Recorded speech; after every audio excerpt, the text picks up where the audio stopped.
High, আমি তন্ময়। কেমন আছো তোমরা সবাই? তো আজকে শ্যুটের লোকেশান ছিল দমদম। তো সকাল সকাল আমরা দমদম বেরিয়ে পড়েছিলাম। আমরা বলতে হচ্ছে সৌরভদার শ্যুট ছিল আজকে।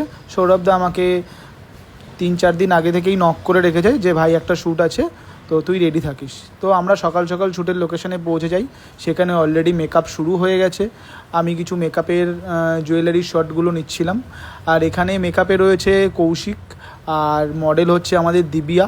তোমরা আশা করি অনেকেই চিনবে এদেরকে। তো আমরা এসে দেখি এরা অলরেডি মানে মেকআপ ফেকআপ কমপ্লিট মোটামুটি।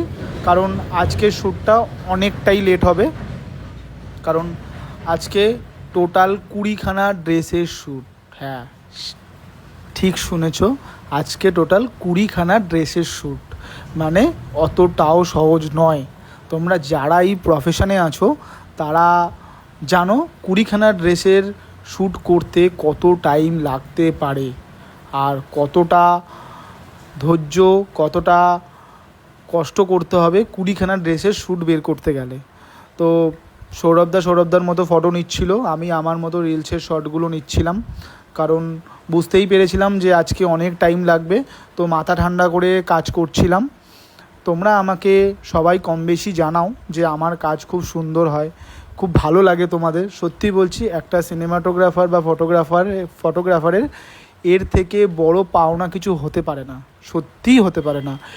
তারা এতটা কষ্ট করে কাজ করে, ইনফ্যাক্ট আমিও আমার নিজের 100% দিয়ে আমি কাজ করি। তো তারপরে যখন কিছু মানুষ ইনস্টাগ্রামে, ফেসবুকে, সব জায়গায় SMS আসে আমার কাছে যে দাদা তোমার সাথে কাজ করব, দাদা তুমি খুব সুন্দর কাজ করো, তোমার কাজ খুব ভালো লাগে। সত্যি বলছি, এই SMSগুলো দেখার পরে না সব কষ্ট ভুলে যাই, বিশ্বাস করো। কারণ এর থেকে বড় পাওনা কিছু হতে পারে না। ঠিক বলছি তো? আমি ঠিক বলছি তো? তোমরা যারা ফটোগ্রাফার, সিনেমাটোগ্রাফার আছো, তোমরা সেম কথা বলবে। ঠিক বললাম তো? যাই হোক, আমাদের এই প্রফেশনে দূর থেকে অনেকটা সুন্দর লাগে, অনেকটা মনে হয় যে প্রচুর টাকা কামাচ্ছে। একদমই নয়। এই প্রফেশনটাকে ধরে রাখা প্রচণ্ড কষ্ট।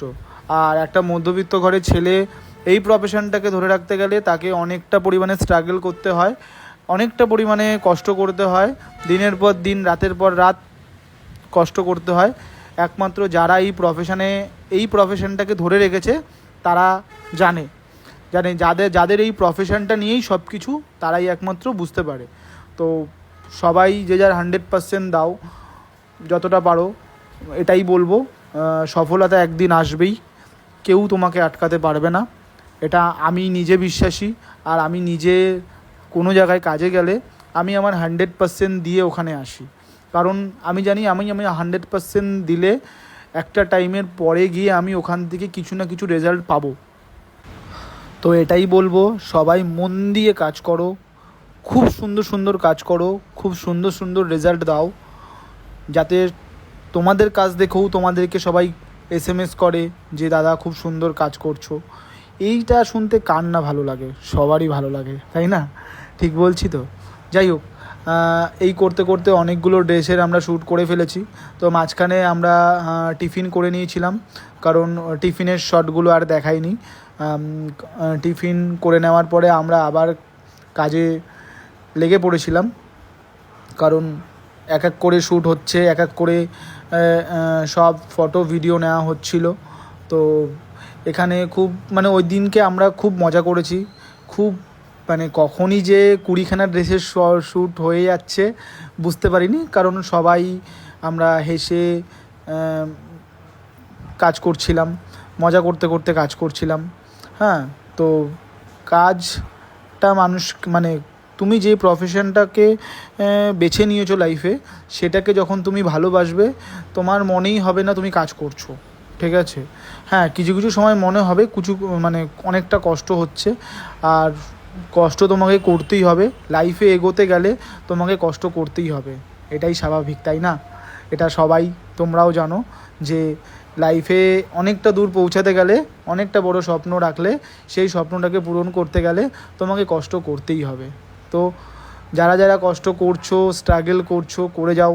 ইনফ্যাক্ট আমিও করছি, এখনও করছি, করে যাচ্ছি। তোমাদের আশীর্বাদ, তোমাদের ভালোবাসাতে কাজ করে যাচ্ছি। চলো আজকের জন্য এইটুকুই, এবারে বাড়ি যাওয়ার পালা।